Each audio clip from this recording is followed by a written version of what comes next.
당신 누군데 내 아들 묘해? 정만호 회장의 분노에 찬 목소리가 새벽 공기를 찢었습니다. 영하 10도의 겨울, 3년째 홀로 찾던 아들의 묘소에 낯선 침입자들이 있었습니다. 검은 상복의 여인과 3살배기 쌍둥이가 묘비를 향해 아빠라고 부르는 순간 74살 재벌 총수의 철옹성 같던 세계에 균열이 생기기 시작했습니다. 아이들의 얼굴을 본 순간 그는 얼어붙었습니다. 그 눈빛, 그 코, 그 인매가 소름 끼칠 정도로 죽은 아들 윤석을 빼닮아 있었기 때문입니다. 할아버지? 라고 묻는 아이의 맑은 눈동자 앞에서 회장은 처음으로 말을 잃었습니다.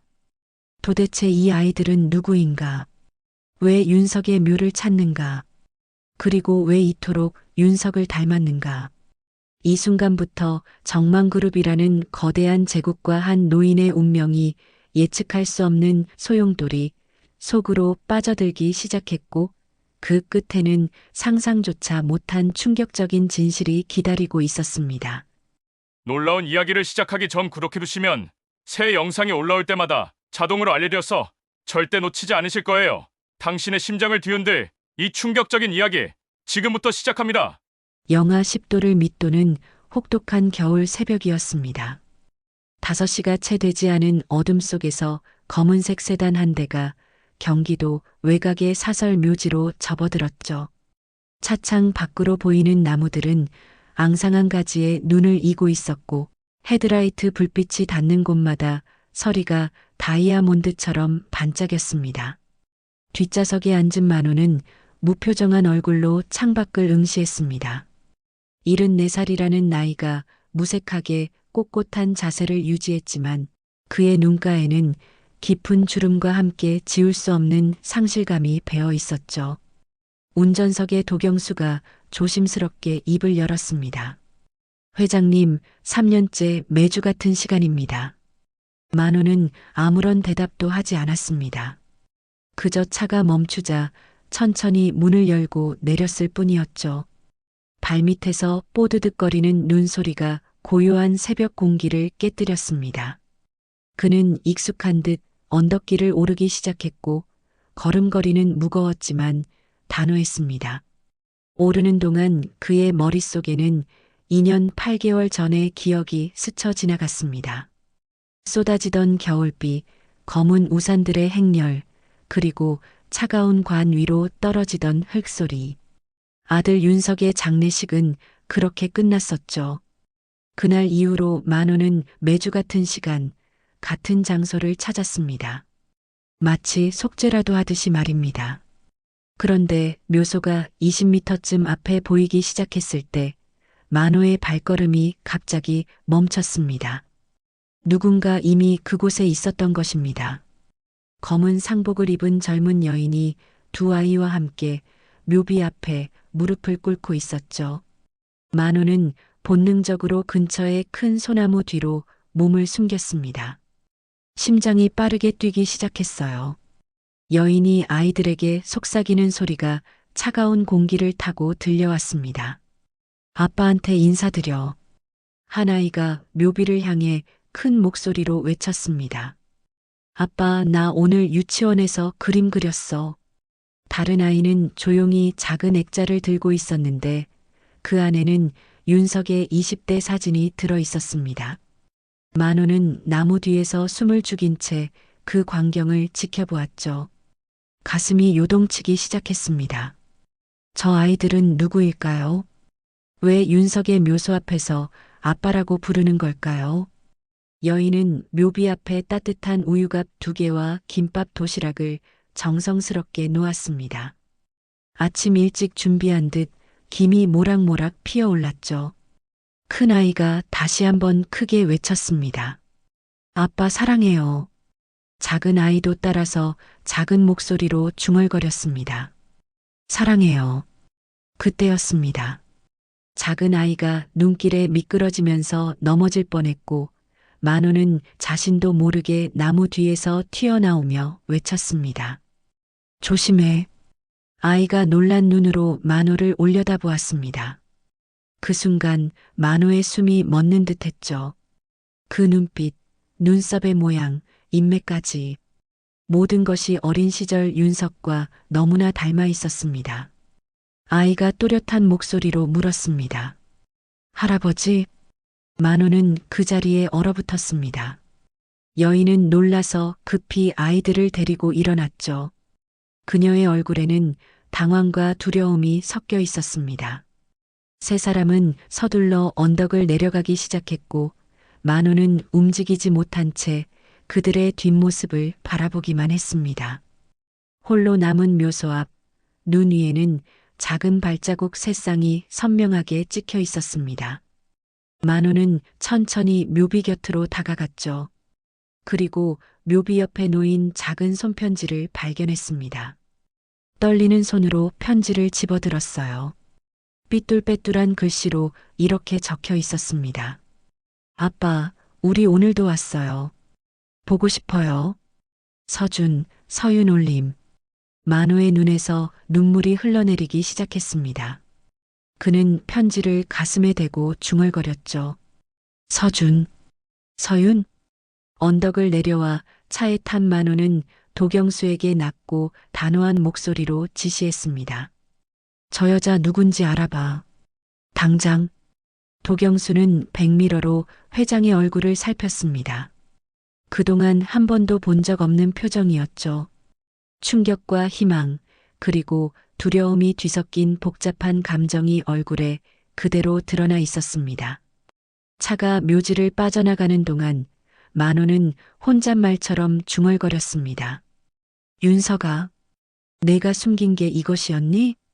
그의 목소리에는 그동안 억눌러왔던 감정이 조금씩 균열을 보이기 시작했습니다. 3년 동안 얼어붙어 있던 마음 한구석에서 무언가가 꿈틀거리기 시작했죠. 그것은 희망일 수도 있었고 두려움일 수도 있었습니다. 하지만 한 가지 확실한 건 오늘 아침의 만남이 모든 것을 바꿀 시작점이 되었다는 것이었습니다. 묘지에서 돌아온 지 2시간이 채 지나지 않은 7시, 만호는 정망그룹 본사 최상층에 위치한 집무실에 앉아 있었습니다. 벽면을 가득 채운 거대한 가게도 액자가 아침 햇살을 받아 금빛으로 빛나고 있었죠. 그는 일어서서 천천히 가게도 앞으로 걸어갔습니다. 윤석의 이름 옆에는 여전히 배우자 미정, 자녀 없음이라고 적혀 있었어요. 만호의 손가락이 윤석의 이름 위를 천천히 쓸었습니다. 그의 턱 근육이 미세하게 떨렸고 눈빛에는 알 수 없는 긴장감이 서려 있었죠. 그때 노크 소리와 함께 도경수가 들어왔습니다. 손에는 얇은 서류 파일이 들려 있었어요. 회장님, 조사 결과입니다. 만호는 가계도에서 눈을 떼지 않은 채 물었습니다. 한서진, 33살, 전 서울대병원 간호사입니다. 서울대병원이라는 말에 만호의 어깨가 미세하게 경직되었습니다. 그는 천천히 몸을 돌려 도경수를 바라보았죠. 도경수가 보고서를 펼치며 계속했습니다. 2020년 도련님 스키 부상 시 담당 간호사였습니다. 만호의 눈동자가 흔들렸습니다. 그렇게 만났단 말인가. 그는 책상으로 돌아가 앉으며 깊은 한숨을 내쉬었죠. 도경수는 조심스럽게 보고를 이어갔습니다. 편모스라에서 자랐고 장학금으로 대학을 졸업했습니다. 근무 기록을 보면 상당히 성실한 직원이었던 것 같습니다. 만호가 손가락으로 책상을 톡톡 두드렸습니다. 그의 표정은 복잡했죠. 의심과 호기심, 그리고 알 수 없는 불안감이 뒤섞여 있었습니다. 통장 내역을 확인해 보니 큰 금액의 입출금은 없었습니다. 생활이 어려운 것으로 추정됩니다. 도경수가 다음 페이지를 넘기자 만호의 시선이 날카로워졌습니다. 쌍둥이 출생일은 2022년 12월 15일입니다. 도련님은 2023년 1월에 윤석이가 아이들을 봤단 말인가. 만호의 목소리가 떨렸습니다. 그는 의자에 깊숙이 기대며 천장을 올려다보았죠. 도경수가 조심스럽게 말을 이었습니다. 출생신고서에 아버지라는 공란입니다. 하지만 주변에서는 아이들을 정서준, 정서윤이라고 부른다고 합니다. 만호가 벌떡 일어났습니다. 그의 얼굴에 충격이 스쳐 지나갔죠. 정씨 성을? 도경수가 고개를 끄덕였습니다. 만호는 창가로 걸어가 도시의 풍경을 내려다보았어요. 아침 출근길에 사람들이 개미처럼 움직이고 있었죠. 그의 머릿속은 복잡했습니다. 병원 동료들의 증언에 따르면 둘이 자주 병원 카페에서 목격되었다고 합니다. 하지만 교제 사실은 극소수만 알았고 SNS 흔적도 전혀 없습니다. 만호가 중얼거렸습니다. 철저히 숨긴 관계. 왜? 도경수가 조심스럽게 대답했습니다. 회장님께서 반대하실 거라 생각했을 겁니다. 만호의 손이 주머니 속 휴대폰을 만졌습니다. 윤석의 마지막 문자가 거기 있었죠. 그는 휴대폰을 꺼내 메시지를 확인했습니다. 아버지, 곧 좋은 소식 있을 거예요. 발송 시각은 사고 3일 전이었습니다. 도경수가 물었습니다. 만약 쌍둥이들이 정말 도련님의 아이라면? 만호가 날카롭게 대답했습니다.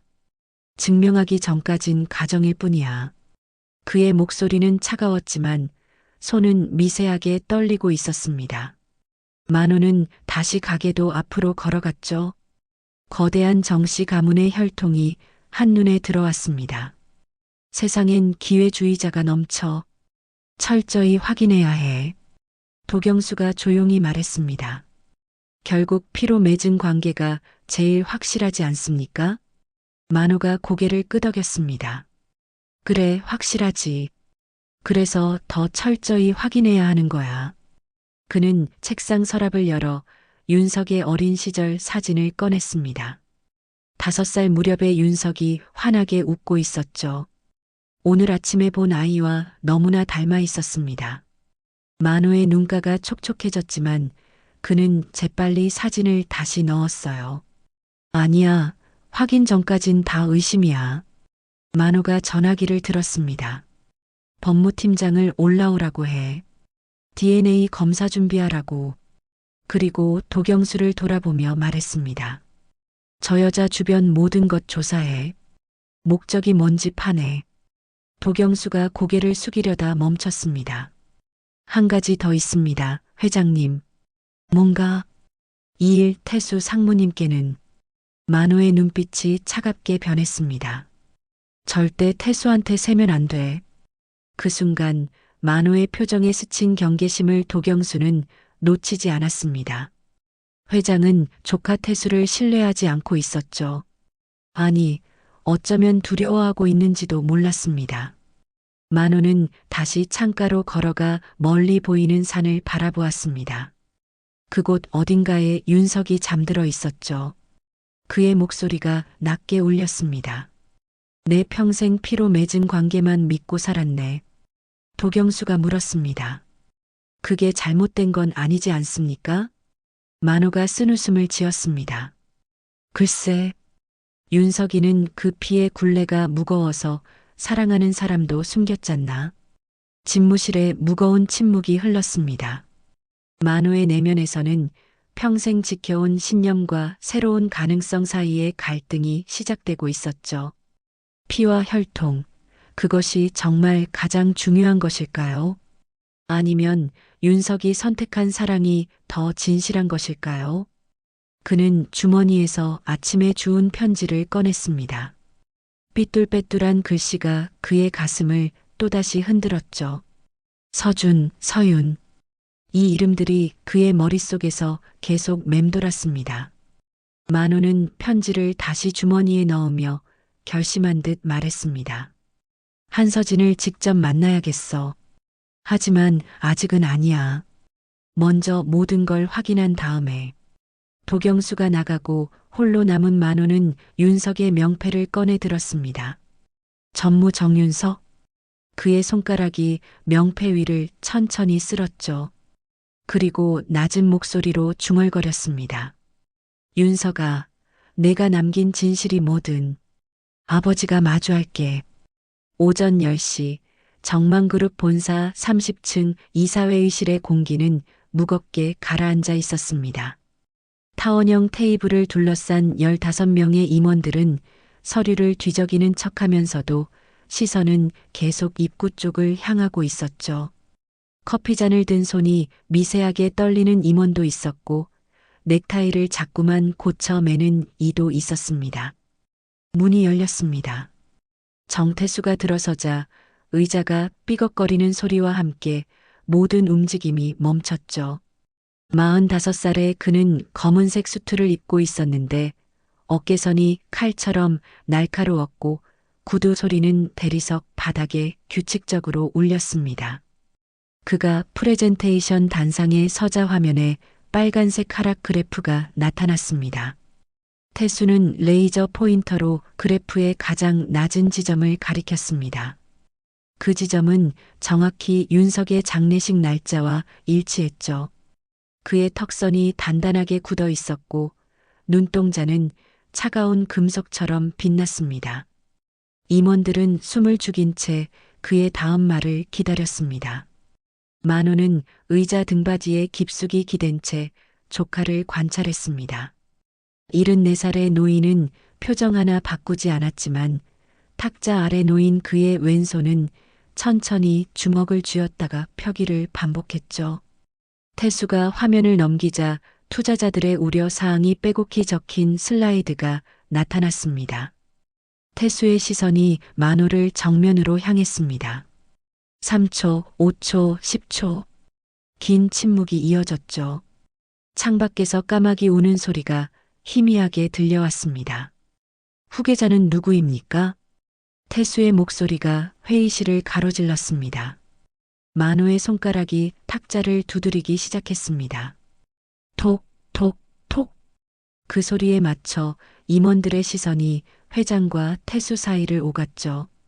만호가 천천히 일어났습니다. 의자가 뒤로 밀리는 소리가 유난히 크게 울렸습니다. 노인은 태수에게 다가갔습니다. 한 걸음, 두 걸음. 구두 소리가 심장 박동처럼 규칙적이었죠. 태수의 어깨가 미세하게 경직되었지만 그는 시선을 피하지 않았습니다. 만호가 태수 앞에 멈춰 섰을 때 두 사람 사이의 거리는 불과 한 뼘이었습니다. 후계자는 내가 정한다. 만호의 목소리는 낮고 단호했습니다. 그는 돌아서서 회의실을 나갔고 문이 닫히는 소리가 총성처럼 울렸죠. 복도를 걷는 태수의 발걸음은 평소보다 빨랐습니다. 측근 비서가 거의 뛰다시피 하며 그를 따라갔죠.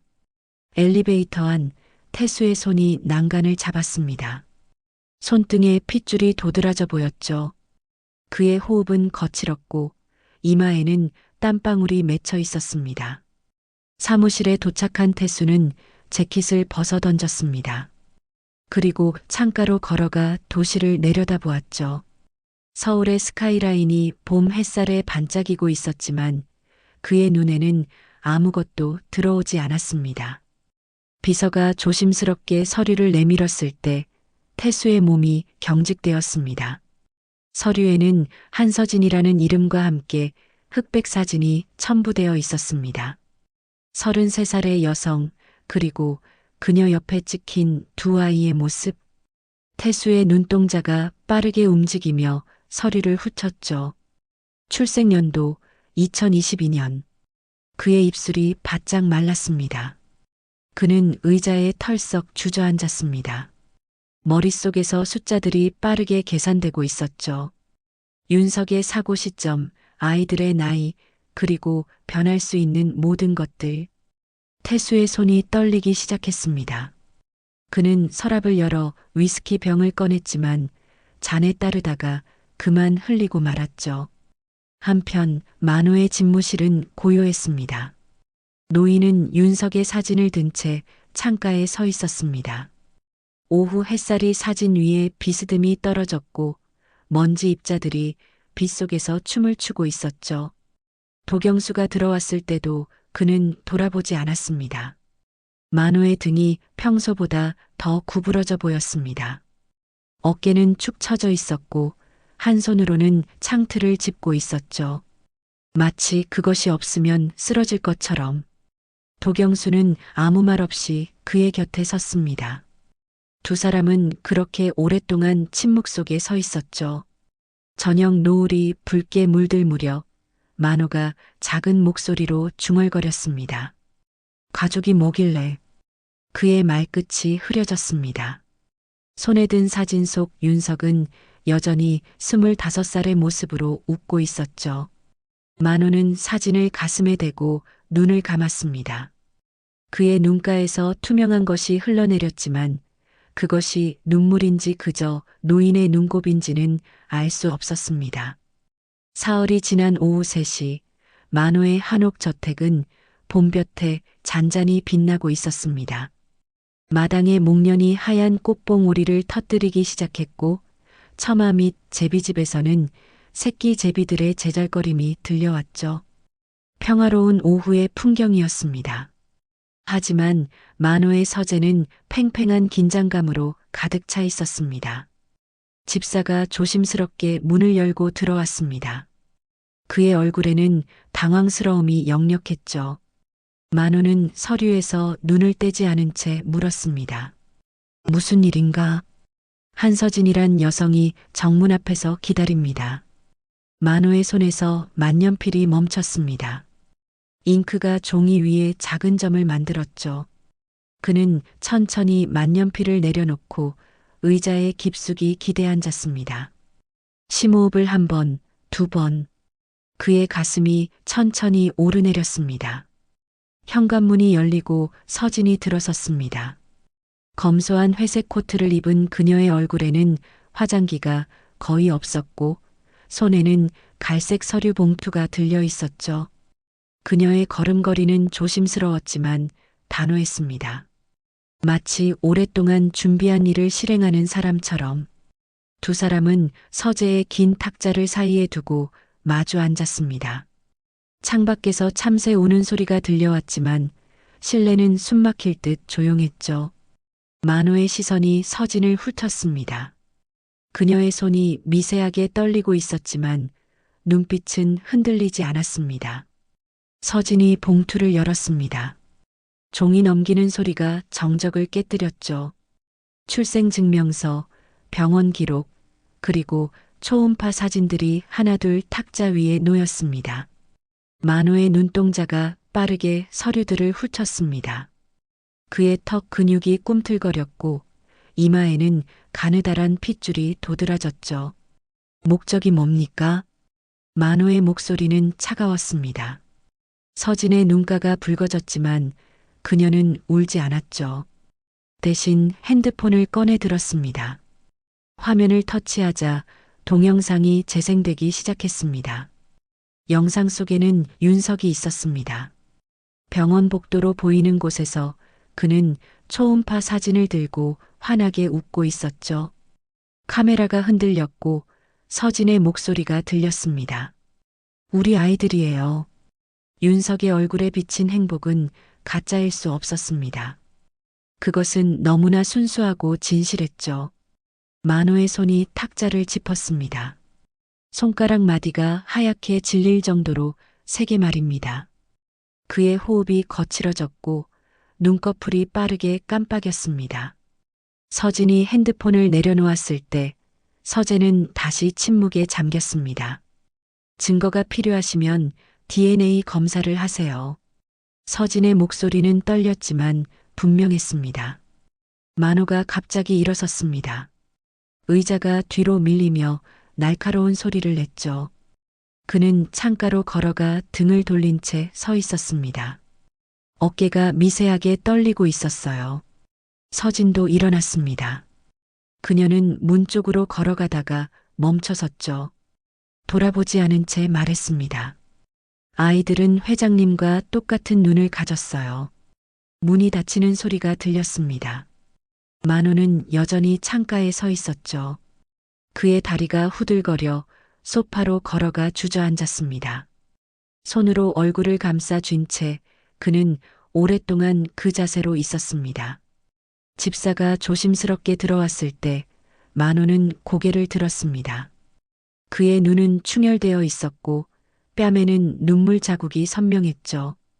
74살 노인의 얼굴에서 평생 쌓아온 위엄과 냉정함이 모두 사라져 있었습니다. 그곳에는 그저 아들을 잃은 아버지, 그리고 새로운 진실 앞에 선 할아버지만이 있었을 뿐입니다. 그는 떨리는 손으로 탁자 위에 초음파 사진을 집어들었습니다. 희미하게 보이는 두 개의 작은 형체. 2022년 7월이라고 적힌 날짜. 그의 손가락이 사진 위를 천천히 쓸었습니다. 마치 그것이 진짜 아이들인 것처럼, 마치 그들을 만질 수 있는 것처럼. 저녁 노을이 서재를 붉게 물들였습니다. 만호는 여전히 사진을 들고 있었죠. 그의 입술이 미세하게 움직였습니다. 아무도 들을 수 없는 작은 목소리로 그는 중얼거렸습니다. 미안하다, 윤서가. 그리고 또 한 번 더 작은 목소리로 미안하다. 밤이 깊어가고 있었습니다. 집사가 차를 가져왔지만 만호는 마시지 않았죠.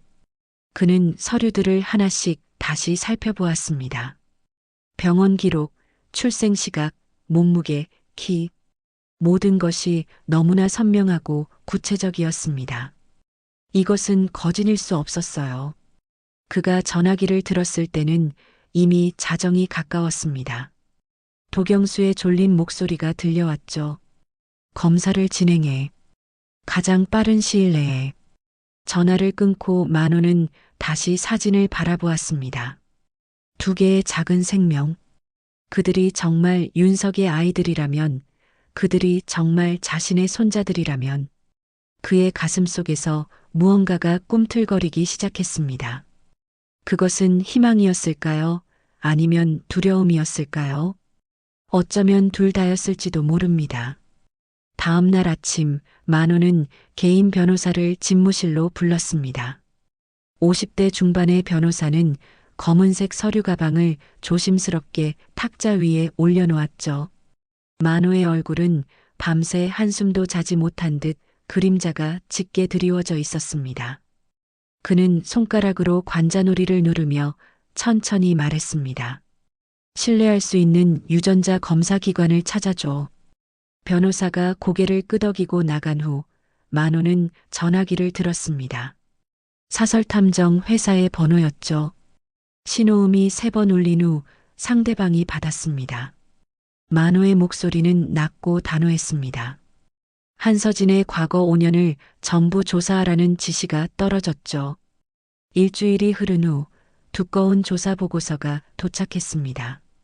만호는 안경을 쓰고 한 장 한 장 꼼꼼히 읽어 내려갔습니다. 서진의 근무 기록은 흠잡을 데가 없었고 환자들 사이에서의 평판도 훌륭했죠. 동료 간호사들의 증언에는 그녀가 얼마나 성실하고 따뜻한 사람인지가 고스란히 담겨 있었습니다. 윤석과의 목격담도 여러 개 있었습니다. 병원 카페에서 함께 커피를 마시는 모습, 퇴근 후 병원 로비에서 기다리는 윤석의 모습. 하지만 이상한 점이 하나 있었죠. 교제 사실을 아는 사람이 극소수였고 SNS에는 단 하나의 흔적도 없었다는 것입니다. 만호의 눈썹이 찌푸려졌습니다. 왜 그렇게 철저히 숨겼을까요? 계획적이었던 걸까요? 아니면 윤석이 그녀를 보호하려 했던 걸까요? 그는 의자에서 일어나 창가로 걸어갔습니다. 저 멀리 한강이 은빛으로 반짝이고 있었죠. 밤 10시가 되자 만호는 운전기사 없이 혼자 차를 몰고 나갔습니다. 구로구의 낡은 빌라 앞에 차를 세웠죠. 2층 창문에서 따뜻한 불빛이 새어나오고 있었습니다. 그 안에서 서진이 아이들에게 책을 읽어주는 실루엣이 보였죠. 평화로운 풍경이었습니다. 그때 한 아이가 창가로 다가왔습니다. 작은 얼굴이 유리창에 가까이 붙었고 만호와 눈이 마주쳤죠. 아이의 눈동자가 호기심으로 반짝였습니다. 만호의 가슴이 쿵쾅거리기 시작했어요. 그 눈빛, 그 표정. 모든 것이 어린 시절 윤석과 너무나 닮아 있었습니다. 갑자기 2층에서 우는 소리가 들렸습니다. 아이가 쓰러진 것 같았죠. 서진이 급하게 아이를 안고 계단을 내려왔습니다. 그녀의 얼굴은 공포로 일그러져 있었고 아이는 축 늘어진 채 경련을 일으키고 있었습니다. 서진이 택시를 잡으려 손을 흔들었지만 늦은 시간이라 차가 없었습니다. 그녀의 눈에서 눈물이 흘러내렸죠. 만호는 차에서 뛰어내렸습니다. 그의 다리는 74살이라고는 믿기지 않을 만큼 빨랐습니다. 타요. 만호의 목소리가 어둠을 가로질렀습니다. 서진은 잠시 얼어붙었지만 아이의 상태가 급했기에 망설일 시간이 없었죠. 그녀는 아이를 안고 뒷좌석에 탔습니다. 만호는 엑셀을 밟았고 차는 병원을 향해 달렸습니다. 응급실 복도의 형광등이 차갑게 빛나고 있었습니다.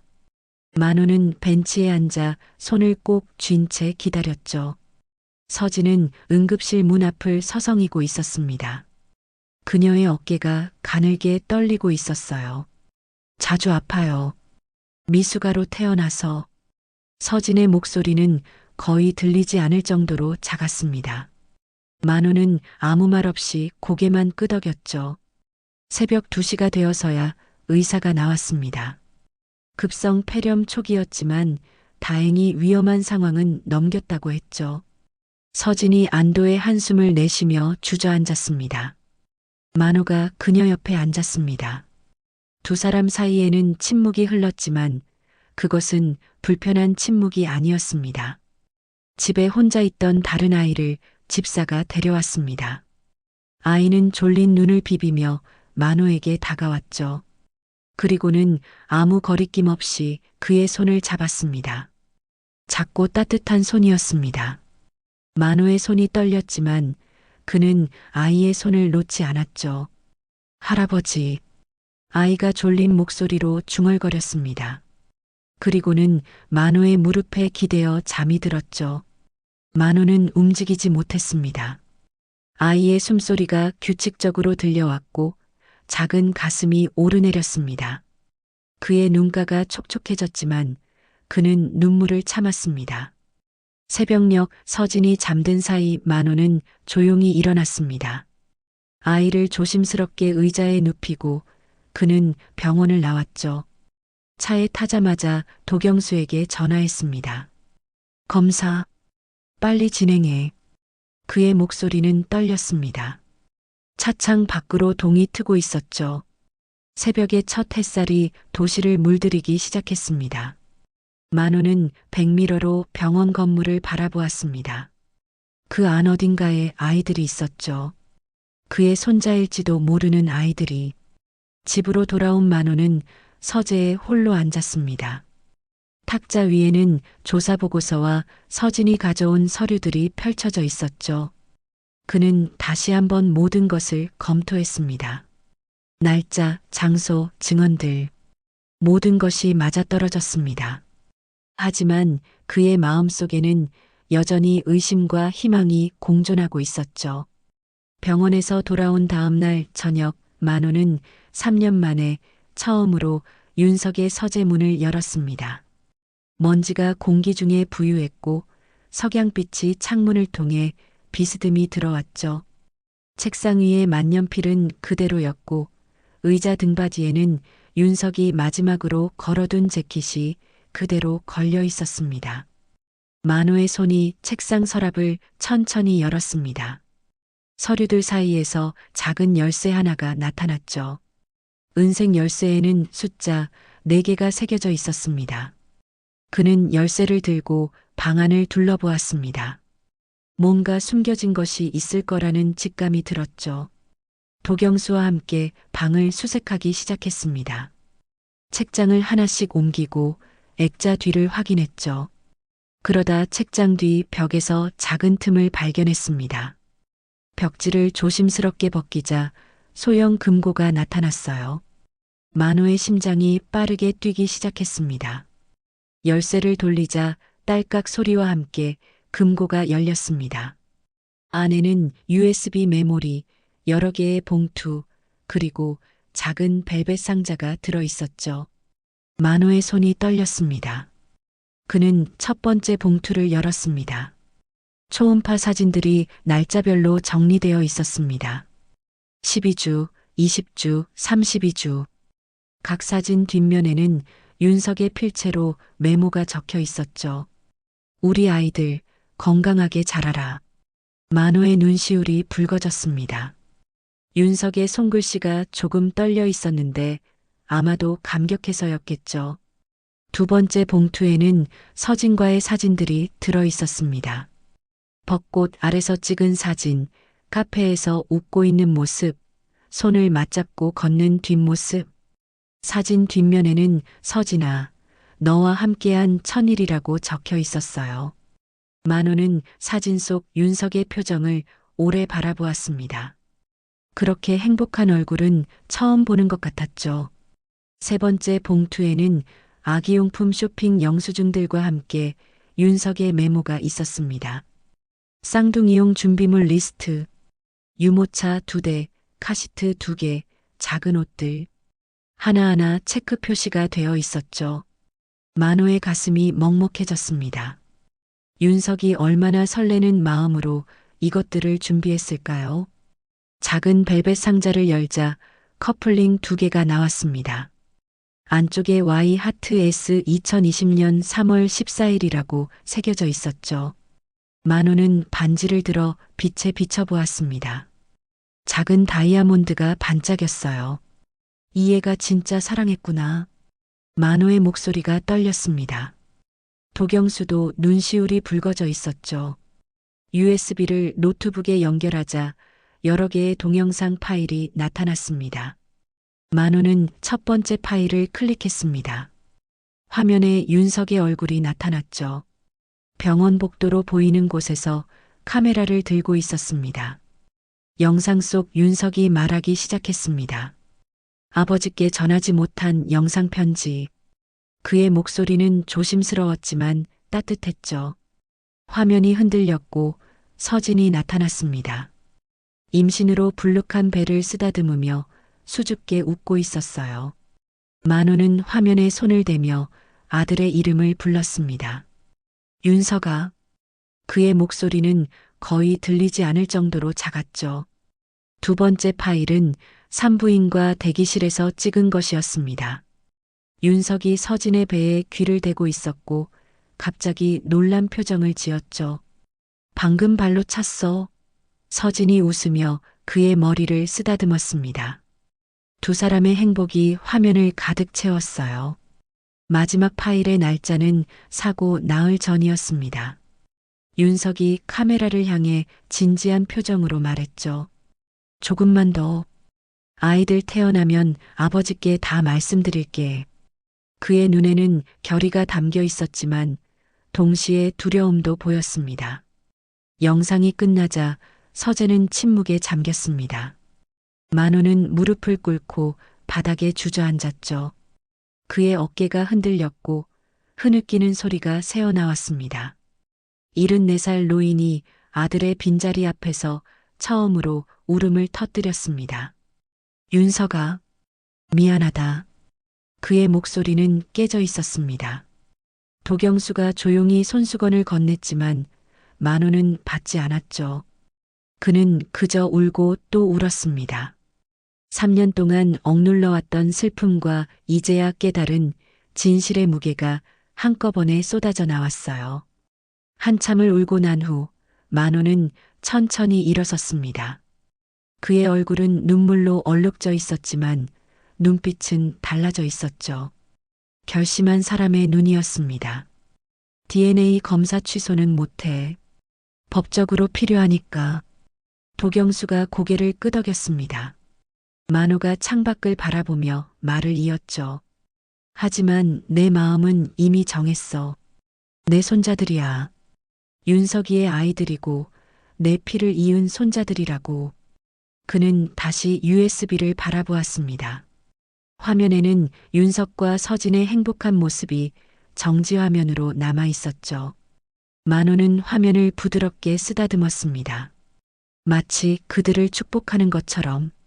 저녁 해가 완전히 지고 서재에 어둠이 내려앉았을 때 만호는 모든 물건들을 조심스럽게 정리했습니다.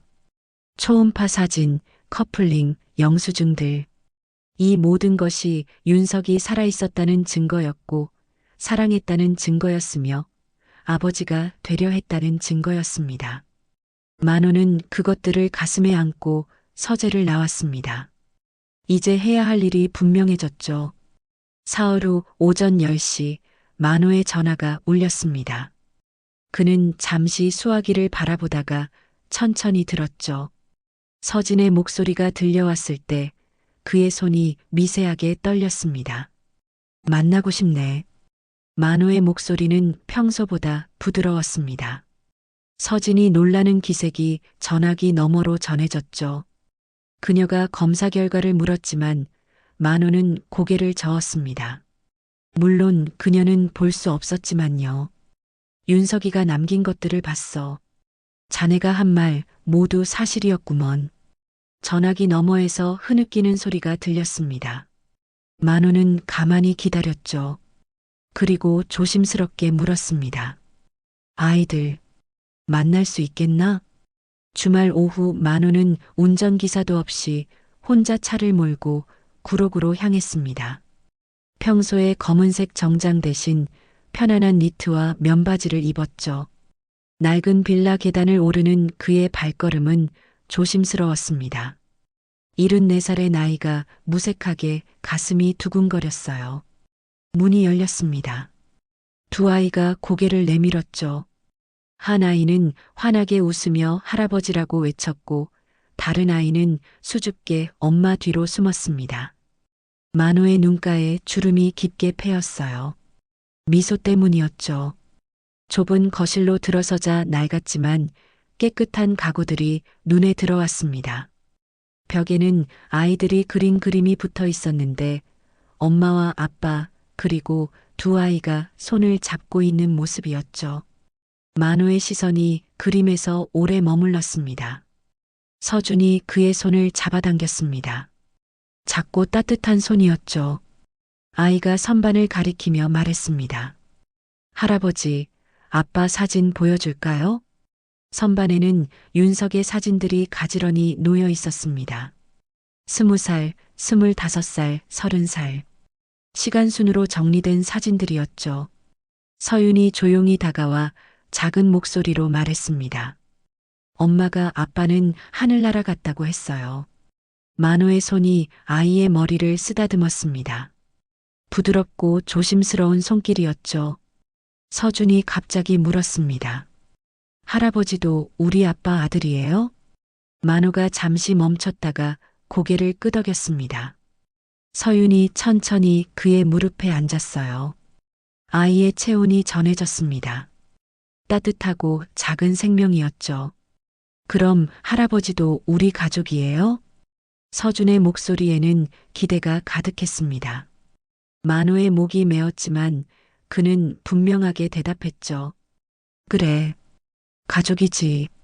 서진이 부엌에서 차를 준비하는 동안 만호는 바닥에 앉았습니다. 74살에 처음으로 아이들과 눈높이를 맞춘 것이었죠. 서준이 장난감 상자를 끌고 왔습니다. 블록들이 와르르 쏟아졌어요. 2시간이 흐르는 동안 만호는 아이들과 블록을 쌓았습니다. 서준은 계속 제잘거렸고 서윤은 조용히 그의 옆에 붙어 있었죠. 가끔 만호의 팔을 살짝 잡기도 했습니다. 그럴 때마다 만호의 가슴 한구석이 따뜻해졌어요. 점심시간이 되었습니다. 서진이 차린 소박한 밥상이었죠. 김치찌개와 계란말이, 시금치나물. 만호는 숟가락을 들다가 멈췄습니다. 이런 평범한 밥상이 언제였던가요? 서준이 그의 그릇에 계란말이를 올려주었습니다. 할아버지 많이 드세요. 만호의 눈시울이 붉어졌습니다. 그는 고개를 숙여 밥을 먹었죠. 맛있었습니다. 아니, 맛보다는 이 순간이 소중했어요. 낮잠 시간이 되자 서진이 아이들을 방으로 데려갔습니다. 거실에 남은 두 사람은 차를 마시며 조용히 앉아 있었죠. 만호가 먼저 입을 열었습니다. 왜 진작 나를 찾아오지 않았나? 서진의 대답은 조용했지만 분명했습니다. 윤석이 당부했다고, 자기가 직접 말하고 싶어 했다고. 떳떳하게 준비된 모습으로 만호는 고개를 끄덕였습니다. 그것은 윤석다운 생각이었죠. 서진이 작은 통장을 보여주었습니다. 윤석이 설정해둔 자동이체였죠. 적은 금액이었지만 그것이 윤석이 남긴 사랑의 흔적이었습니다. 만호의 가슴이 먹먹해졌어요. 나를 원망하지 않나?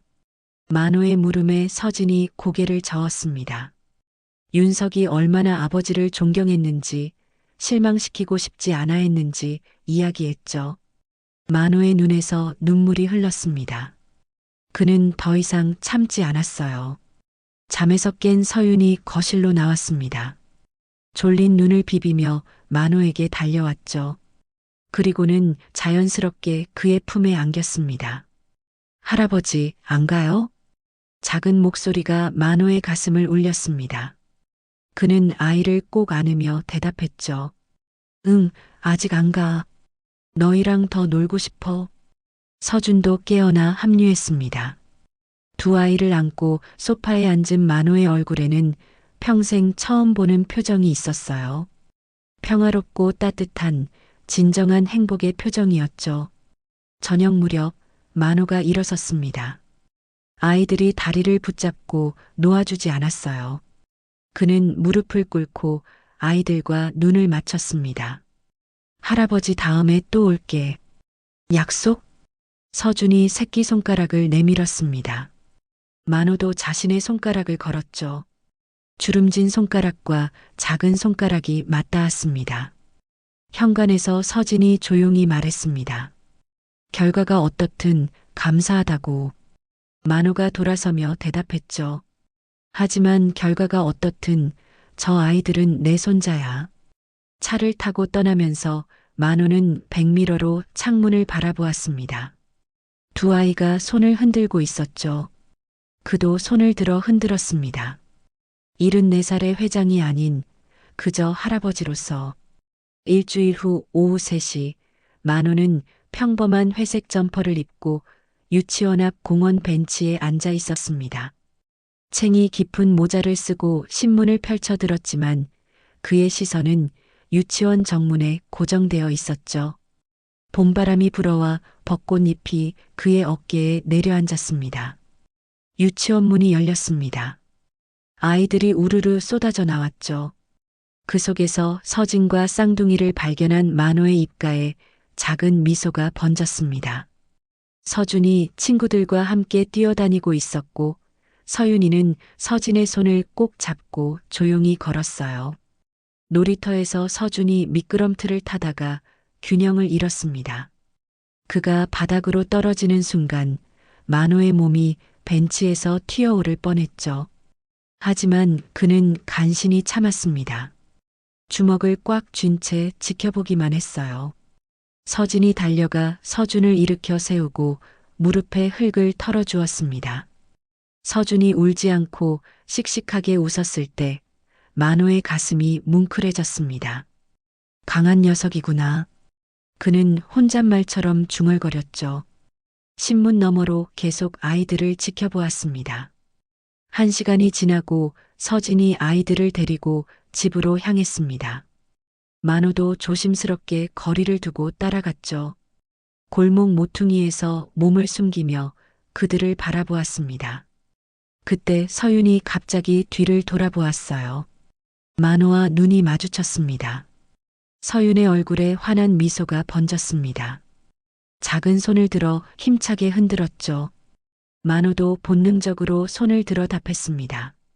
서진이 이상하게 여겨 뒤돌아보자 만호는 재빨리 담벼락 뒤로 숨었어요. 74살 노인이 숨바꼭질하는 아이처럼 숨을 죽였습니다. 같은 시각 태수의 사무실은 담배 연기로 자욱했습니다. 그는 사설탐정이 가져온 보고서를 읽고 있었죠. 한서진과 정윤석의 3년간 교제, 쌍둥이 출산, 윤석 사고 당시 아이들은 생후 1개월. 모든 정보가 빼곡히 적혀 있었습니다. 태수가 비서를 불렀습니다. 그의 목소리는 날카로웠죠. 더 파볼 게 없나? 모든 사람에게 약점은 있어. 비서가 조심스럽게 서류 한 장을 더 건넸습니다. 쌍둥이 중 한 명의 의료 기록이었죠. 서윤이가 심장이 약해 자주 입원한다는 내용이었습니다. 태수의 눈빛이 번뜩였어요. 병원비가 만만치 않겠군. 비서가 불편한 표정을 지었지만 태수는 개의치 않았습니다. 그는 전화기를 들었죠. 언론사 기자와의 통화였습니다. 재벌 3세에 숨겨진 혼외자, 쌍둥이 스캔들. 제목 괜찮네. 하지만 아직은 대기야. 전화를 끊은 태수는 창밖을 바라보며 중얼거렸습니다. 회장님, 이 카드를 쓰게 만들지 마세요. 저녁 무렵 만호의 집무실에 법무팀 상무가 들어왔습니다. 그의 손에는 밀봉된 봉투가 들려 있었죠. DNA 검사 결과였습니다. 만호는 떨리는 손으로 봉투를 개봉했습니다. 친자 확률 99.99%, 정윤석과 생물학적 친자 관계 확인. 만호는 결과지를 오래 바라보았습니다. 이미 마음으로는 확신했지만 과학적 증명을 받으니 또 다른 감정이 밀려왔죠. 그는 결과지를 조심스럽게 접어 금고에 넣었습니다. 이 결과 아무에게도 보이지 마. 상무가 의아한 표정을 지었지만 만호의 단호한 눈빛에 더 묻지 않았습니다. 상무가 나간 후 도경수만 남았죠. 왜 숨기십니까? 도경수의 물음에 만호가 창밖을 바라보며 답했습니다. 태수가 가만히 있지 않을 거야. 저 아이들을 지켜야 해. 만호는 윤석의 사진을 꺼내 바라보았습니다. 25살의 윤석이 환하게 웃고 있었죠. 그는 사진에 손가락을 대고 속삭였습니다. 윤석아, 내 아이들은 내가 지킬게. 밤이 깊어가고 있었습니다. 만호는 여전히 집무실에 앉아 있었죠. 책상 위에는 가족 사진이 놓여 있었습니다. 하지만 이제 그 사진 옆에 새로운 사진이 추가되었어요. 오늘 낮 공원에서 몰래 찍은 서준과 서윤의 사진이었습니다. 두 아이가 놀이터에서 뛰어노는 모습, 서진이 그들을 바라보며 웃는 모습. 만호는 사진을 하나하나 살펴보았습니다. 그의 표정은 복잡했죠. 행복과 걱정, 사랑과 두려움이 뒤섞여 있었습니다. 전화가 울렸습니다. 늦은 시간의 전화는 좋지 않은 소식일 가능성이 컸죠. 만호가 받자 보안팀장의 목소리가 들렸습니다. 회장님, 태수 상무가 언론사와 접촉했습니다. 만호의 턱이 굳어졌습니다. 예상은 했지만 이렇게 빠를 줄은 몰랐죠. 그는 잠시 생각한 후 지시했습니다. 계속 감시해. 하지만 아직은 가만둬. 전화를 끊고 만호는 다시 아이들 사진을 바라보았습니다. 순수한 두 얼굴이 그를 올려다보고 있었죠. 그는 결심한 듯 일어섰습니다. 이제 더 이상 숨어서 지켜볼 수만은 없었어요. 행동할 때가 왔습니다. 2주 후 오전 10시, 만호는 고급 한식당의 프라이빗 룸에서 서진을 기다리고 있었습니다. 창밖으로는 남산이 보였고 방 안에는 은은한 향이 퍼져 있었죠. 그의 손 옆에는 갈색 봉투가 놓여 있었습니다. DNA 검사 결과지였죠. 서진이 들어왔을 때 그녀의 얼굴에는 긴장이 역력했습니다. 검은색 원피스를 입은 그녀는 평소보다 야위어 보였어요. 만호가 자리를 가리키자 그녀는 조심스럽게 앉았습니다. 두 사람 사이의 정적이 무거웠죠. 만호가 봉투를 건넸습니다. 서진의 손이 떨렸어요. 그녀가 결과지를 꺼내 읽는 동안 만호는 그녀의 표정 변화를 지켜보았습니다.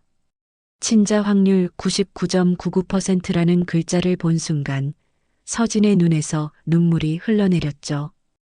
자네가 한 말 모두 사실이었어. 미안하네. 만호의 목소리는 낮고 진중했습니다.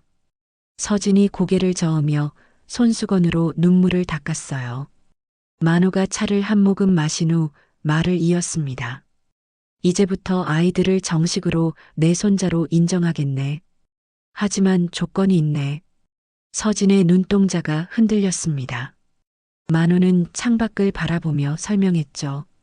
회사 상황, 준비해야 할 것들, 그리고 아이들에게 갑작스러운 변화가 올 수 있다는 우려. 서진은 천천히 고개를 끄덕였습니다. 만호가 강남의 펜트하우스 열쇠를 꺼내 놓았을 때 서진의 눈이 커졌습니다. 그녀가 손사래를 쳤지만 만호의 눈빛은 단호했죠. 서윤이 건강도 안 좋잖나? 좋은 병원, 좋은 환경이 필요해. 만호의 목소리에는 걱정이 묻어났습니다. 서진의 눈에 다시 눈물이 고였어요. 그녀는 작은 목소리로 감사합니다라고 말했죠. 같은 시각, 태수의 사무실은 긴박하게 돌아가고 있었습니다. 사설 탐정이 찍은 사진들이 책상 위에 펼쳐져 있었죠. 만호와 서진이 한식당에 들어가는 모습이었습니다. 태수의 손이 탁자를 내리쳤어요. 측근 비서가 급히 들어왔습니다. 그의 얼굴은 창백했죠. 상무님, 큰일입니다. 회장님이 강남의 30억대 펜트하우스를 매입하셨답니다. 태수가 의자에서 벌떡 일어났습니다. 그의 얼굴이 붉게 달아올랐죠. 주먹을 꽉 쥔 채 창밖을 노려보았습니다. 본격적으로 움직이시는군. 비서가 또 다른 정보를 전했습니다. 아이들 명의로 교육신탁이 설정되었다고. 태수의 눈빛이 날카로워졌어요. 이것은 단순한 손자 인정이 아니었습니다. 후계자로 키우겠다는 신호였죠. 태수가 전화기를 집어들었습니다. 언론사 기자의 목소리가 들렸죠. 더 이상 기다릴 수 없어. 내일 아침 터뜨려.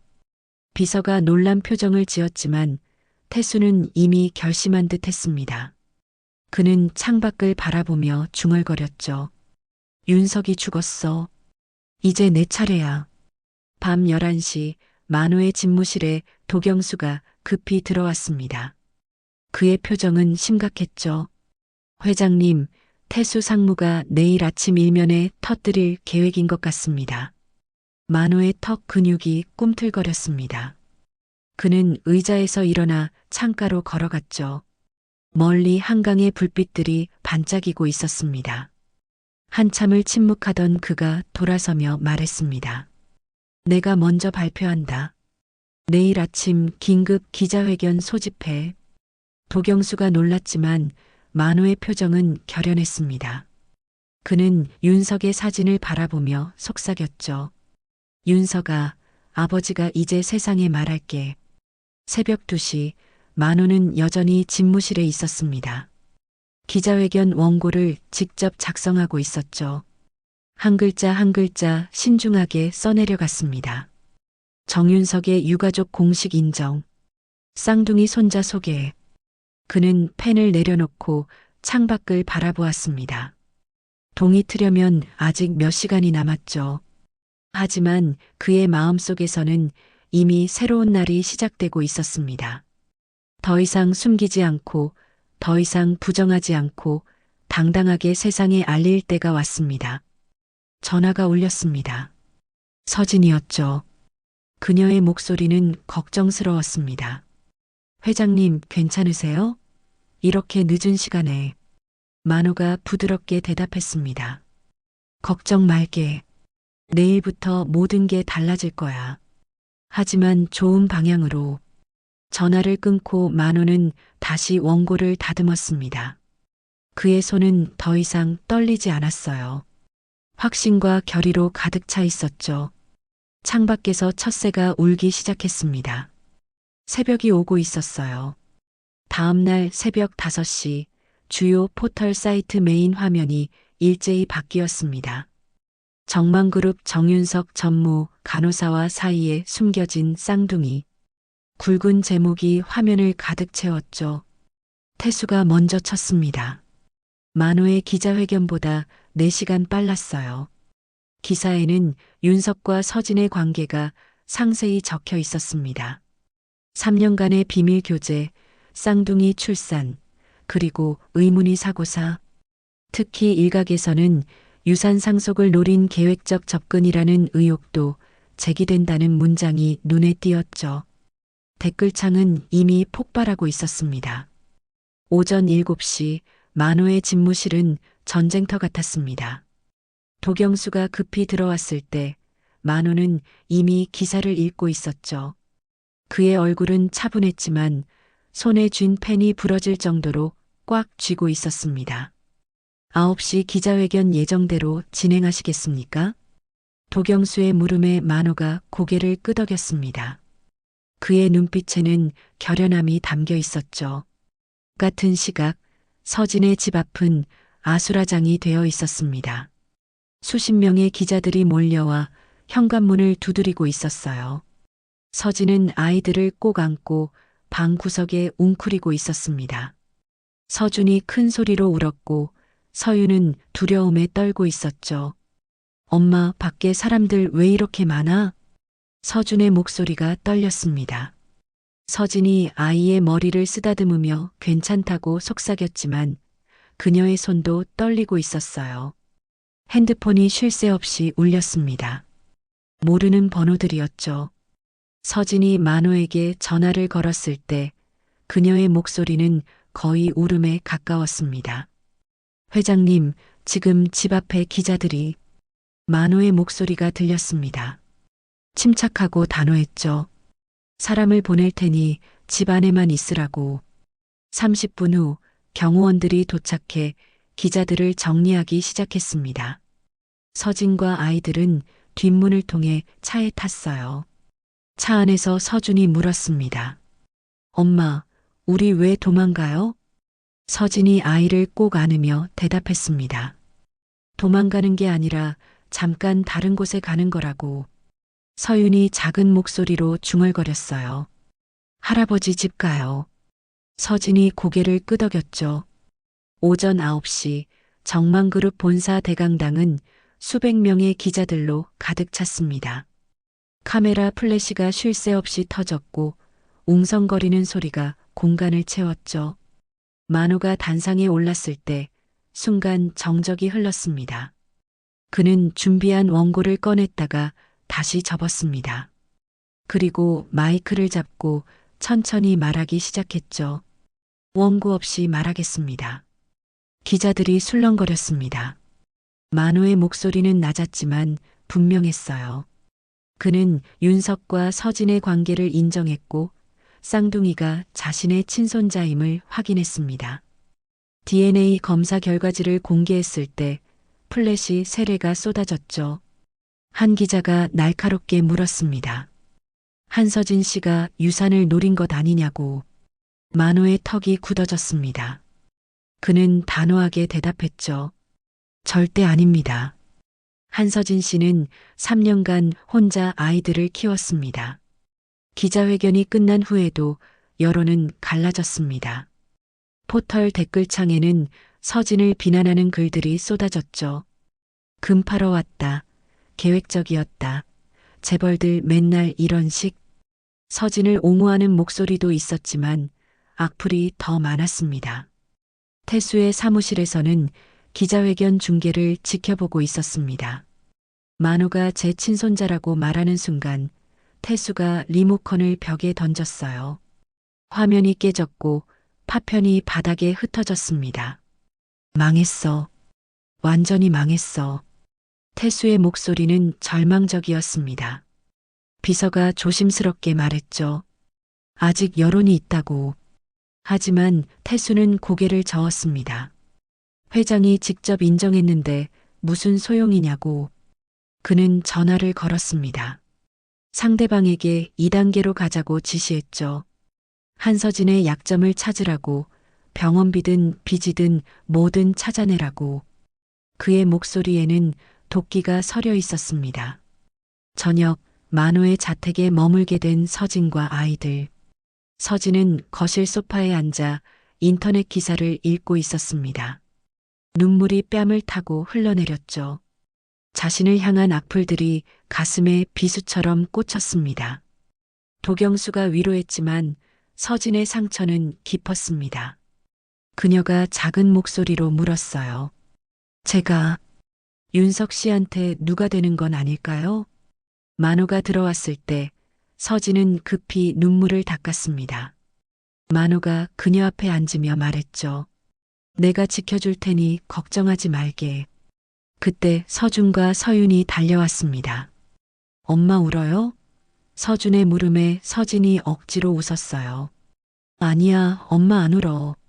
서준이 만호를 보며 환하게 웃었습니다. 할아버지 집 너무 커요. 우리 여기 살아요? 만호가 아이를 안으며 대답했습니다. 그래, 당분간 여기서 지내자. 서윤이 조용히 물었어요. 우리 집으로 언제 가요? 만호의 가슴이 먹먹해졌지만 그는 부드럽게 대답했죠. 새 집을 준비하고 있다고, 조금만 기다리라고. 밤이 깊어가며 집안이 조용해졌습니다. 만호는 서재에서 혼자 앉아 있었죠. 책상 위에는 오늘 나온 기사들이 프린트되어 있었습니다. 그는 하나하나 읽으며 한숨을 내쉬었어요. 이제 시작일 뿐이었습니다. 앞으로 더 큰 폭풍이 올 것을 그는 알고 있었죠. 2주 후 새벽 3시 서윤이의 비명소리가 만호의 저택을 가득 채웠습니다. 서진이 황급히 아이를 안아 올렸을 때 서윤의 작은 몸은 경련을 일으키고 있었죠.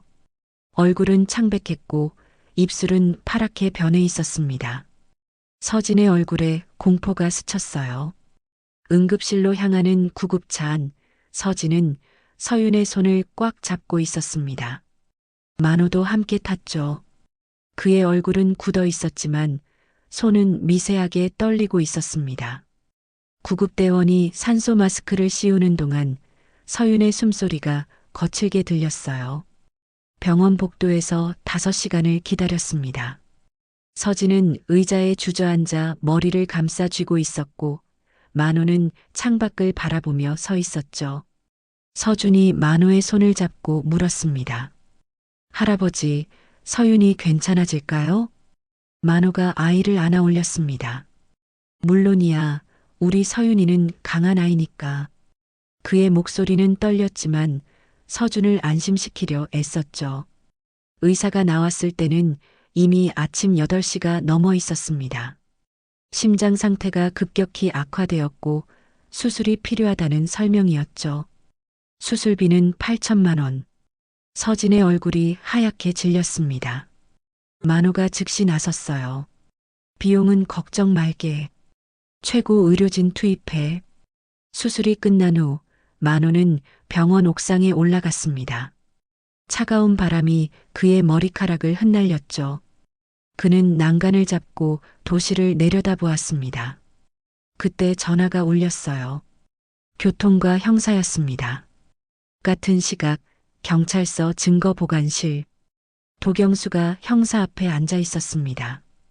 형사가 노트북 화면을 돌렸을 때 도경수의 얼굴이 굳어졌죠. CCTV 영상이었습니다. 3년 전 사고 현장 인근에 새로 발견된 영상. 화면 속에는 한 남자가 윤석의 차량 주변을 배회하고 있었습니다.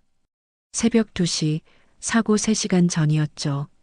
남자는 차량 밑으로 기어 들어갔다가 나왔습니다. 얼굴이 확대되자 도경수의 숨이 멎었어요. 태수의 측근 중 한 명이었습니다. 이 사람이 누굽니까? 형사의 질문에 도경수는 대답할 수 없었습니다. 그저 화면을 응시할 뿐이었죠. 형사가 또 다른 증거를 꺼냈습니다. 윤석 차량의 블랙박스 복원 데이터였어요. 스피커에서 윤석의 목소리가 흘러나왔습니다. 브레이크가 안 먹혀. 이게 무슨... 그리고 이어진 말. 서진아, 미안해. 아이들한테 미안하다고 전해줘. 아버지, 사랑합니다. 충돌음과 함께 녹음이 끝났습니다. 도경수가 경찰서를 나와 만호에게 전화했을 때 그의 목소리는 떨렸습니다. 병원으로 돌아온 만호는 빈 회의실로 들어갔죠. 도경수가 태블릿을 건넸습니다. CCTV 영상을 본 만호의 얼굴이 점점 창백해졌어요. 이 사람, 태수 회사 직원이잖나. 만호의 목소리가 갈라졌습니다. 도경수가 고개를 끄덕였죠. 만호가 의자에 주저앉았습니다. 그의 손이 얼굴을 감쌌어요. 어깨가 떨리기 시작했습니다. 블랙박스 음성을 들었을 때 만호는 무너졌습니다. 윤석의 마지막 목소리, 그 두려움과 미안함이 가득한 목소리. 아버지 사랑합니다라는 마지막 말. 만호의 흐느낌이 빈 회의실을 채웠습니다. 내가 너무 어리석었구나. 그의 중얼거림은 자책으로 가득했습니다. 후계 구도를 불명확하게 해서 태수에게 희망을 주고 빼앗기를 반복해서 결국 이런 비극을 만들었다고. 도경수가 위로했지만 만호의 죄책감은 깊었죠. 저녁 7시 만호가 태수를 집무실로 불렀습니다. 태수가 들어왔을 때 그의 표정은 평온했어요. 아무것도 모르는 듯 했죠. 만호가 태블릿을 밀었습니다. CCTV 영상이 재생되자 태수의 얼굴이 하얗게 질렸어요. 형님, 저는 정말 몰랐습니다. 태수의 변명이 시작되었지만 만호는 손을 들어 막았습니다. 그리고 블랙박스 녹음을 틀었죠. 윤석의 마지막 목소리가 울려 퍼졌을 때 태수는 바닥에 주저앉았습니다. 긴 침묵 후 태수가 작은 목소리로 말했습니다. 죄송합니다. 만호가 천천히 일어섰습니다. 그의 목소리는 낮고 무거웠어요. 내 아들을 죽인 게 자넨가? 태수가 고개를 들었습니다. 눈에는 눈물이 고여 있었죠. 그가 고개를 끄덕였을 때 만호의 다리가 흔들렸습니다. 그는 책상을 짚고 겨우 서 있었어요. 나가. 경찰이 자넬 잡으러 올 거야. 태수가 비틀거리며 나간 후 만호는 홀로 남았습니다. 그는 윤석의 사진을 꺼내 가슴에 안았죠. 74살 노인의 울음소리가 텅 빈 집무실에 울려 퍼졌습니다. 밤 11시 만호는 여전히 집무실에 있었습니다. 창밖의 도시 불빛들이 흐릿하게 보였어요. 그의 눈은 충혈되어 있었고 얼굴에는 깊은 주름이 패여 있었죠. 전화가 울렸습니다. 서진이었어요. 서윤이가 깨어났다는 소식이었습니다. 만호가 병원에 도착했을 때 서윤이 작은 손을 흔들어 주었습니다. 할아버지. 그 한마디에 만호의 눈에서 또 눈물이 흘렀어요. 이번엔 슬픔이 아닌 안도의 눈물이었죠. 태수와의 대면이 끝난 밤 11시 만호는 집무실의 모든 조명을 껐습니다.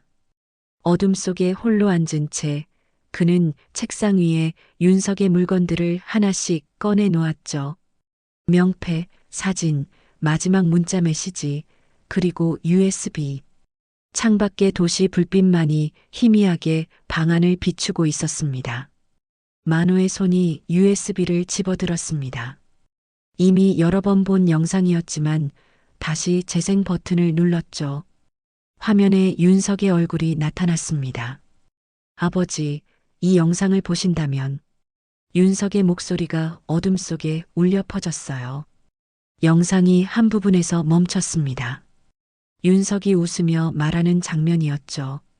쌍둥이는 저와 서진, 그리고 아버지의 사랑의 증거입니다.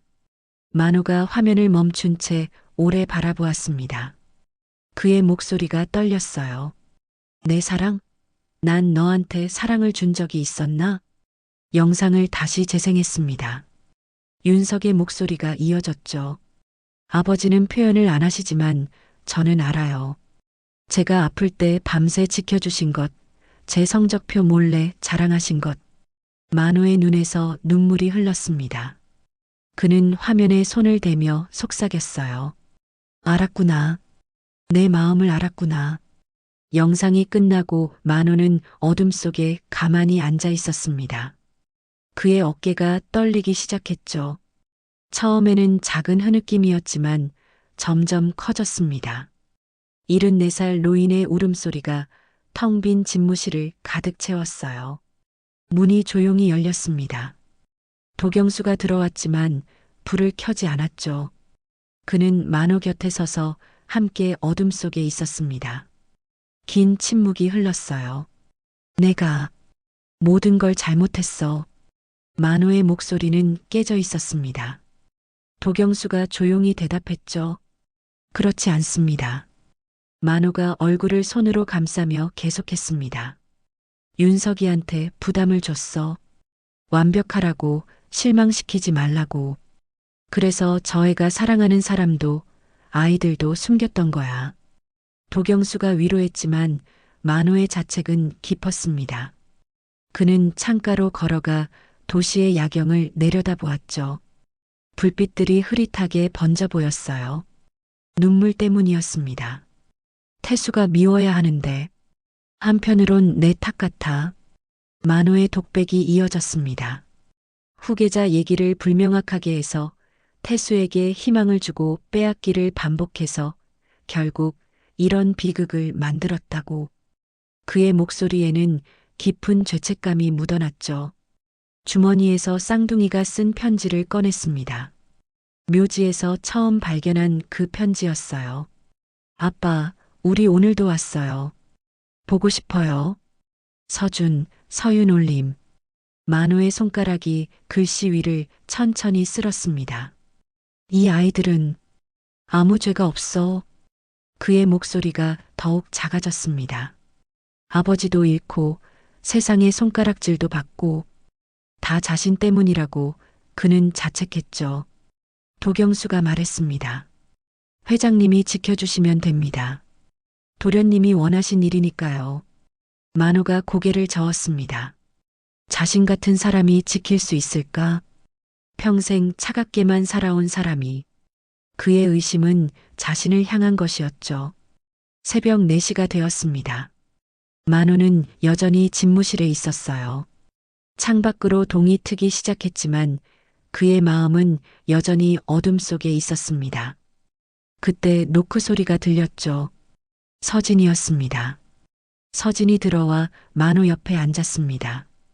두 사람은 한참 말없이 앉아 있었죠. 서진이 먼저 입을 열었어요. 태수 씨, 들었어요. 만호가 고개를 끄덕였습니다. 서진의 눈에 눈물이 고였죠. 윤석이 그렇게 떠난 거였구나. 처음엔 그냥 사고인 줄만 알았는데 그녀의 어깨가 떨렸습니다. 미안하네. 내 가족 때문에. 만호의 사과에 서진이 고개를 저었습니다. 회장님 잘못이 아니라고. 윤석 씨는 행복했다고. 그녀가 말을 이었죠. 윤석 씨가 자주 말했어요. 우리 아버지는 표현은 안 하시지만 따뜻한 분이라고. 만호의 눈에서 또 눈물이 흘렀습니다. 서진이 계속했어요. 마지막 순간에도 아버지 사랑합니다라고 하셨잖아요. 그게 윤석 씨 진심이에요. 그리고 서준이와 서윤이가 있잖아요. 서진의 목소리가 부드러워졌습니다. 아이들은 윤석 씨가 회장님께 남긴 마지막 선물이에요. 그 선물을 소중히 여겨주세요. 만호가 서진의 손을 잡았습니다. 고맙네. 그의 목소리는 작았지만 진심이었죠. 서진이 일어서며 말했습니다. 아침 되면 서준이가 회장님 찾을 거예요. 매일 아침 할아버지 안아드린다고 기다려요. 만호가 처음으로 작은 미소를 지었습니다. 그 녀석이 그래. 서진이 고개를 끄덕였죠. 서윤이도 회장님 무릎에 앉는 걸 제일 좋아한다고. 만호가 일어섰습니다. 그럼 씻고 나가야겠구먼. 손자들을 실망시킬 순 없지. 아침 7시 식당에서 서준과 서윤이 뛰어와 만호를 안았습니다. 할아버지, 오늘 우리 공원 가요. 서준의 밝은 목소리가 울려 퍼졌죠. 서윤이 조용히 만호의 무릎에 앉았습니다. 작은 체온이 전해졌어요. 만호가 두 아이를 안으며 생각했습니다. 윤서가, 내가 남긴 이 아이들, 아버지가 잘 키울게. 약속한다. 그의 마음속 어둠이 조금씩 걷히기 시작했죠. 아이들의 순수한 웃음소리가 그 어둠을 밀어내고 있었습니다. 일주일 후 오전 9시 법원 대법정은 숙연한 분위기로 가득했습니다. 태수가 수감복을 입고 피고인석에 앉아 있었죠. 그의 얼굴은 일주일 사이에 10년은 늙은 것 같았습니다. 눈 밑에는 짙은 그림자가 드리워져 있었고 한때 날카롭던 눈빛은 이제 텅 비어 있었어요. 판사가 판결문을 읽기 시작했습니다. 살인죄로 징역 15년. 법정 안이 술렁거렸죠. 방청석에 앉은 만호는 고개를 숙인 채 눈을 감았습니다. 그의 주먹이 무릎 위에서 꽉 쥐어져 있었어요. 태수가 마지막으로 만호를 바라보았습니다. 두 사람의 시선이 공중에서 만났죠. 태수의 입술이 미세하게 움직였습니다. 죄송합니다. 소리는 들리지 않았지만 만호는 그 말을 읽을 수 있었어요. 만호도 천천히 고개를 숙였습니다. 용서는 아니었지만 마지막 작별 인사였죠. 법원을 나오자 기자들이 몰려들었습니다. 만호는 짧게 한마디만 남겼어요. 이제 끝났습니다. 더 이상 과거에 매이지 않겠습니다. 같은 날 오후 가정법원에서는 다른 절차가 진행되고 있었습니다. 쌍둥이의 개명 신청이었죠. 한서준과 한서윤에서 정서준과 정서윤으로. 판사가 서류에 도장을 찍는 순간 서진의 눈에서 눈물이 흘렀습니다. 아버지란에 정윤석이라는 이름이 새겨졌을 때 만호도 눈시울이 붉어졌어요. 그는 아이들을 안아 올렸습니다. 서준이 큰 소리로 물었죠. 이제 우리 진짜 정씨예요? 만호가 고개를 끄덕였습니다. 그래, 이제 공식적으로 우리 가족이야. 서윤이 작은 목소리로 외쳤어요. 할아버지 손자. 그 순수한 기쁨에 법원 직원들도 미소를 지었죠. 저녁 정만그룹 본사에서 특별 발표가 있었습니다. 만호가 직접 주재한 기자회견이었죠. 그는 단상에 서서 차분히 말했습니다. 정만그룹은 정서준, 정서윤 형제를 정식 후계자로 발표합니다. 플래시가 터졌고 기자들이 손을 들었지만 만호는 말을 이었습니다. 이 아이들이 성인이 될 때까지 자신이 회사를 이끌겠다고, 그리고 부끄럽지 않은 기업을 만들겠다고. 그의 목소리에는 결의가 담겨 있었어요. 한 기자가 물었습니다. 국민들에게 하고 싶은 말씀은? 만호가 카메라를 정면으로 바라보았죠. 사랑하는 사람에게 사랑한다고 표현하세요. 저처럼 후회하지 마시고. 그의 진심이 담긴 한마디에 기자회견장이 조용해졌습니다. 주말 봄날의 윤석 묘소는 벚꽃으로 둘러싸여 있었습니다. 만호와 서진 그리고 쌍둥이가 함께 서 있었죠. 눈 대신 꽃잎이 흩날리고 있었어요. 서준이 묘비 앞에 뛰어가며 외쳤습니다. 아빠, 우리 왔어요. 서윤이 작지만 분명한 목소리로 덧붙였습니다. 우리 이제 정씨예요. 정서준, 정서윤. 만호가 무릎을 꿇고 묘비에 손을 댔어요. 윤서가, 아버지가 약속 지켰어. 그의 목소리는 떨렸지만 따뜻했습니다. 내 아이들 잘 지켜줄게. 평생. 서진도 옆에 무릎을 꿇었죠. 윤석 씨, 아이들 잘 크고 있어요. 회장님이 정말 잘 돌봐주세요. 만호가 서진의 손을 잡았습니다. 그리고 아이들도 두 사람의 손을 잡았어요. 네 사람의 손이 하나로 연결되었죠. 만호가 말했습니다. 우리는 이제 가족이야. 서진이 고개를 끄덕였고 아이들이 함께 외쳤습니다. 가족. 구치소 면회실, 태수는 혼자 앉아 있었습니다. 면회 시간이었지만 아무도 오지 않았죠. 그의 눈은 텅 비어 있었어요. 간수가 들어와 편지 하나를 건넸습니다. 만호가 보낸 것이었죠. 편지에는 단 한 줄만 적혀 있었습니다. 법의 심판을 받아라. 그게 내가 할 수 있는 최선이다. 태수는 편지를 가슴에 대고 흐느꼈습니다. 용서받지 못할 죄를 지었다는 것을 이제야 진정으로 깨달았던 것이죠. 한 달 후 서진과 아이들은 새 집으로 이사했습니다. 강남의 넓은 펜트하우스였죠. 서준이 거실을 뛰어다니며 소리쳤어요. 와, 우리 집 진짜 크다. 서윤이 조심스럽게 물었습니다. 내 방도 있어요? 서진이 아이들을 안으며 대답했습니다. 그럼 너희 각자 방도 있고. 만호가 들어오며 미소를 지었죠. 마음에 드나? 서진이 고개를 숙였어요. 너무 좋아요. 감사합니다. 저녁 식사 시간, 새 집의 첫 밥상은 소박했지만 따뜻했습니다. 서진이 만든 된장찌개와 계란말이. 만호가 숟가락을 들며 말했죠. 윤석이도 이런 걸 좋아했겠구나. 서준이 할아버지 그릇에 계란말이를 더 올려주었어요. 서윤이 하늘을 향해 작은 목소리로 말했습니다. 아빠 사랑해요. 서준도 따라했고 만호와 서진도 함께했죠. 윤서가 사랑한다. 네 사람의 목소리가 하나가 되어 울려 퍼졌습니다. 3개월 후 오전 10시 정만그룹 본사 대회의실은 긴장감으로 가득했습니다. 정윤석 장학재단 출범식이 열리는 날이었죠. 만호가 단상에 올랐을 때 수백 명의 참석자들이 조용해졌습니다. 그의 얼굴에는 3개월 전과는 다른 평온함이 있었어요. 제 아들 윤석이의 뜻을 이어가고자 합니다. 만호의 목소리는 차분했지만 힘이 있었습니다. 그가 말을 이었죠. 윤석이는 차별 없는 세상을 원했고 이 재단이 그 꿈을 이어가겠다고. 플래시가 터지는 가운데 서진과 아이들이 단상에 올랐습니다. 서준과 서윤이 리본 커팅에 참여했을 때 참석자들의 얼굴에 미소가 번졌어요. 서윤이 작은 목소리로 말했습니다. 아빠 이름이에요.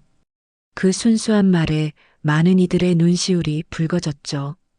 재단 사무실로 이동하는 길, 만호는 복도에 걸린 윤석의 사진을 오래 바라보았습니다. 25살의 윤석이 환하게 웃고 있었어요. 그 옆에는 서진과 쌍둥이의 사진도 함께 있었죠. 만호의 입가에 작은 미소가 번졌습니다. 오후 서윤이 병원에 정기검진을 받으러 갔습니다. 의사가 청진기를 내려놓으며 밝게 웃었어요. 많이 좋아졌네요. 이제 거의 정상입니다. 서진의 얼굴에 안도가 퍼졌고 만호도 깊은 한숨을 내쉬었습니다. 서윤이 만호의 손을 잡으며 말했죠. 할아버지 덕분이에요. 만호가 아이의 머리를 쓰다듬었습니다. 부드럽고 따뜻한 손길이었어요.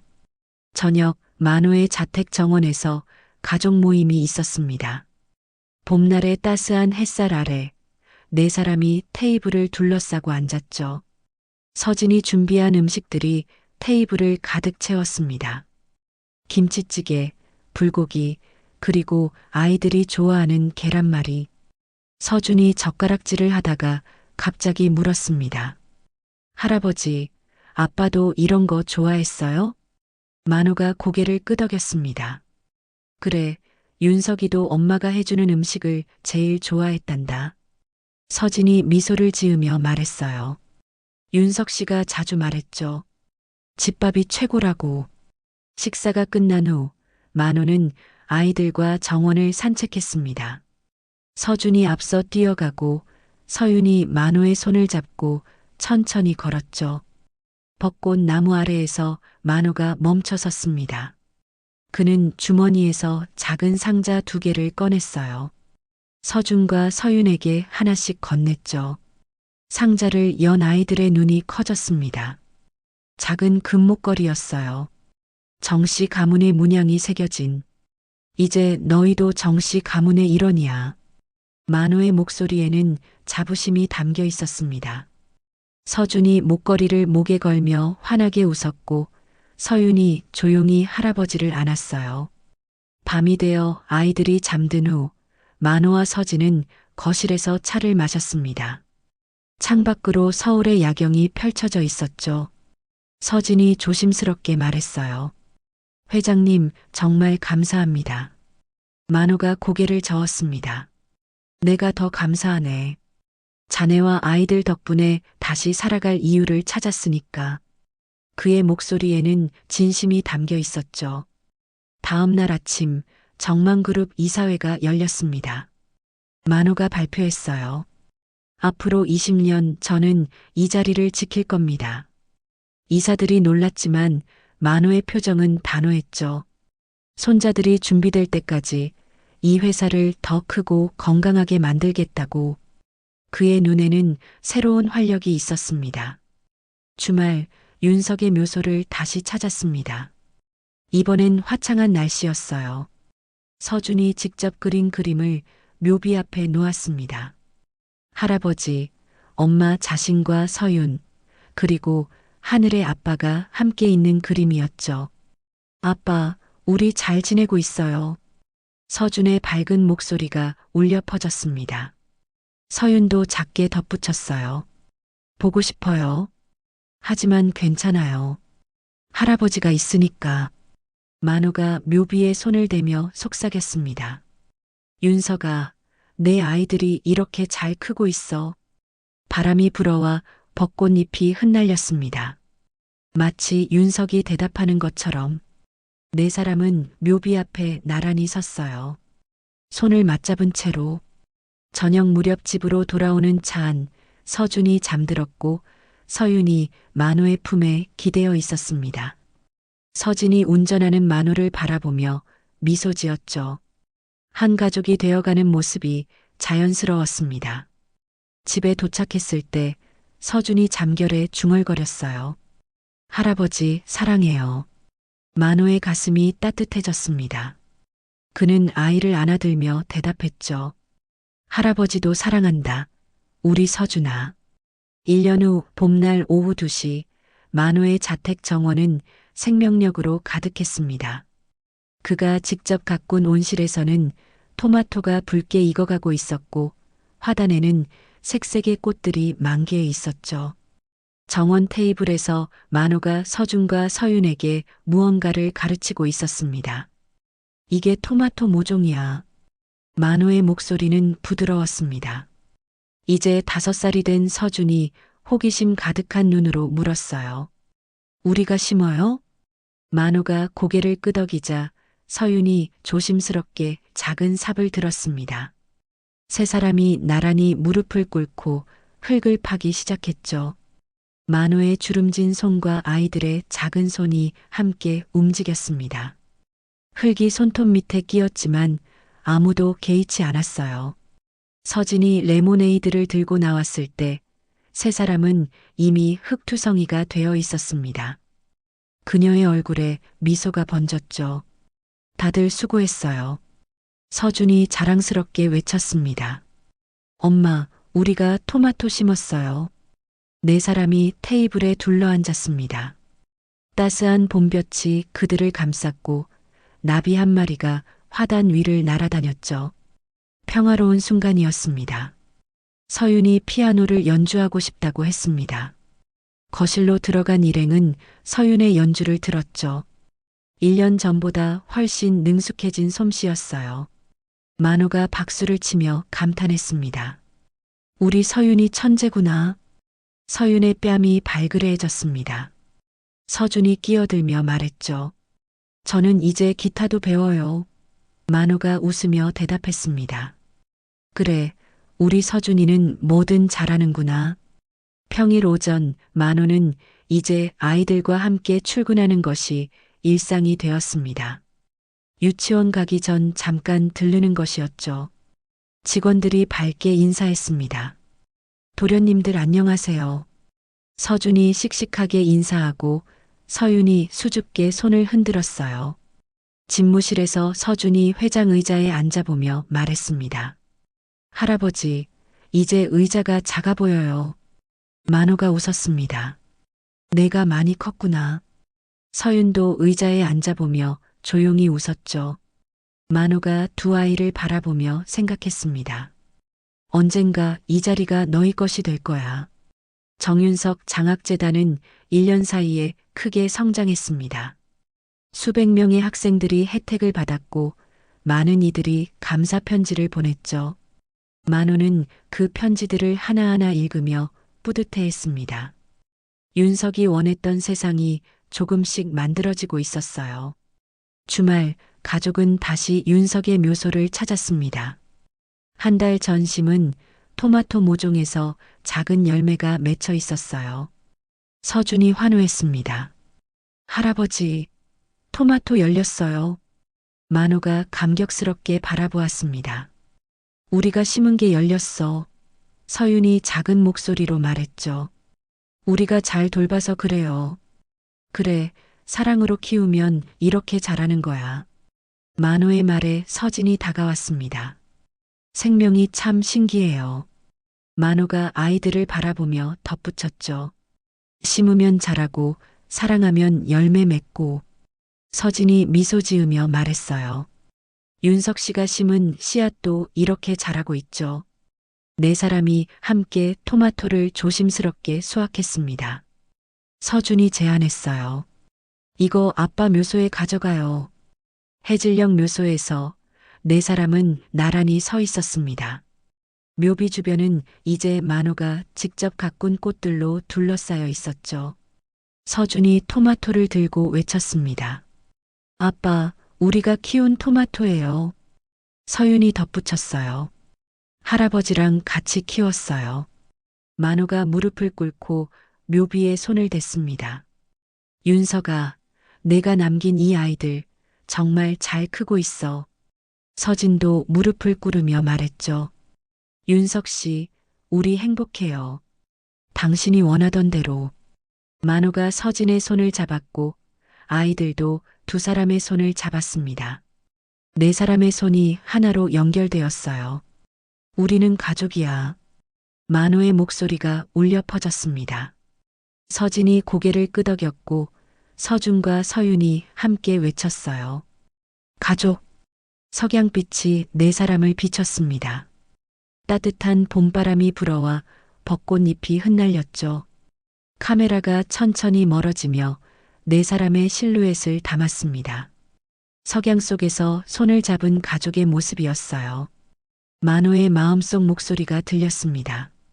사랑과 용서, 둘 다 윤석이가 내게 남긴 선물이지. 그리고 이 아이들도. 화면이 서서히 어두워지며 마지막 자막이 떠올랐습니다. 정서준, 정서윤은 건강하게 자랐습니다. 정만호 회장은 80살까지 현역으로 일하며 손자들이 성인이 될 때까지 회사를 지켰습니다. 정윤석이 꿈꾸던 사랑 가득한 가족. 그 꿈은 이루어졌습니다. 오늘 영상 끝까지 시청해 주셔서 감사합니다. 구독해 두시면 다음 영상도 가장 먼저 만나보실 수 있어요. 더 유익한 내용으로 다시 찾아뵙겠습니다.